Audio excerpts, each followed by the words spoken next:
Society is not fair, but people are made to believe and play it like it is fair. What I mean by that is, growing up, many of us were told stories by the institutions of our society that if we followed all the rules and guidelines, were good little boys and girls, we would one day lead happy and fulfilling lives with all of the trappings associated. But in reality, the meat of the population, the so-called middle class, seems to have gotten the short end of the stick, while a small percentage of the population disproportionately reaps most of the rewards. Now, I don't think an unequal reward distribution is necessarily problematic on its own, provided there's an equal amount of value created for society and it's within reason. What appears to be more clearly problematic to me is the fact that many of us, myself included, believe that if I did the right things, if I, was a good boy, if I went to school, got a job, was a good worker,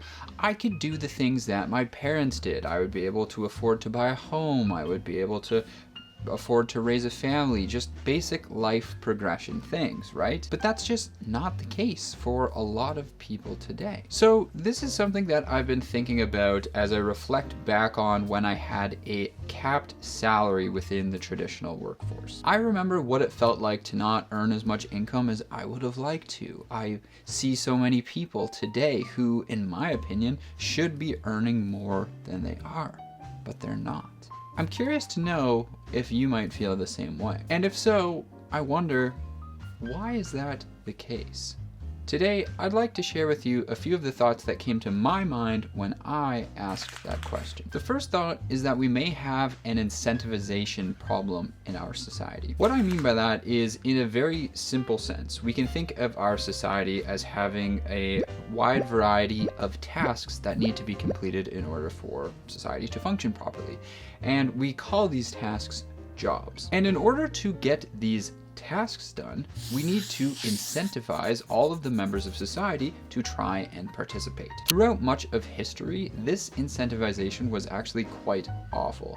People were forced to do work through means of violence or other coercive tactics, and they claimed little to no rewards for their work. Today, under a capitalistic economic structure, the incentivization mechanism has shifted away from the stick and more towards the carrot. That's because we use money as the main method of incentivization. We can use money to incentivize people to take on jobs in society because money can act both as the carrot and the stick. We have to acquire and then use money to pay for everything from our basic needs all the way up to our grandest desires. But in order for society to function optimally this way, it means that the right amount of money needs to be given for each job. In other words, jobs that provide the most amount of value for society should also have a corresponding high monetary reward, because this will incentivize many people to seek out and then compete for these jobs, which should, in theory,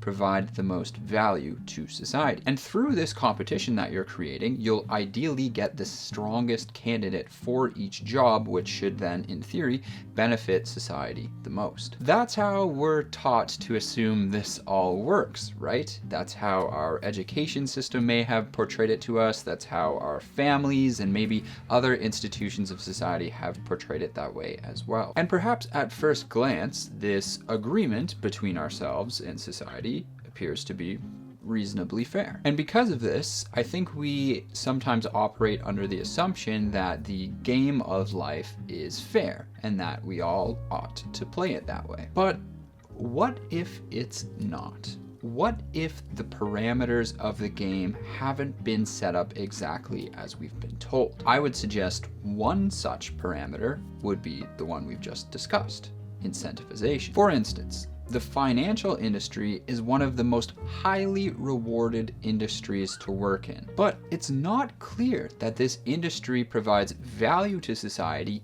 equal to the rewards that people are claiming for working in it. This is because much of the time, the financial industry isn't really creating new value for society in so much as they are just moving money or value around or exchanging it for another type of money or value. And I can say this because I've worked in and am heavily involved in this industry. So I guess a difficult or easy question, I guess, depending on how you view things, would be, which task provides more value to society?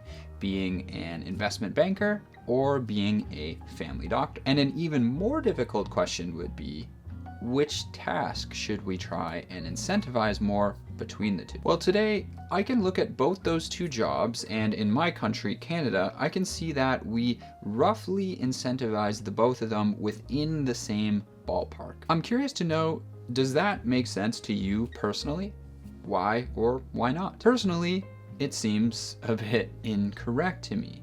And there's probably a good reason that I'm wrong for thinking this way, but to my perception, this seems to be an improper pricing of the job market. It seems to me that seeing as we have a shortage of family doctors in Canada, we should be trying to incentivize more people to becoming them relative to investment bankers. Now, of course, this opens up a whole discussion about tax dollars, public versus private sector jobs, how the free market basically works to price the job market.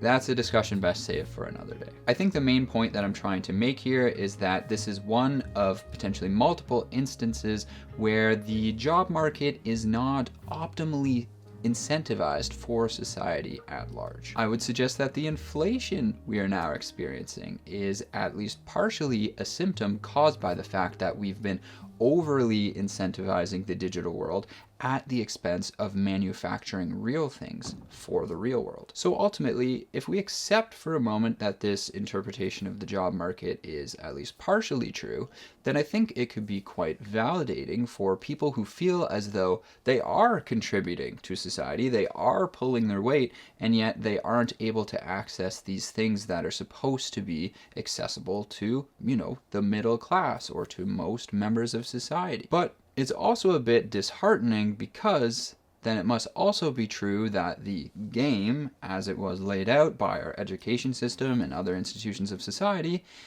is not what we were promised. I believe this is why you have so many people today deciding to opt out of a traditional stream and see what they can do on their own, myself included. And if you're somebody who's also gone down the road of entrepreneurship, then you may find today's sponsor particularly interesting.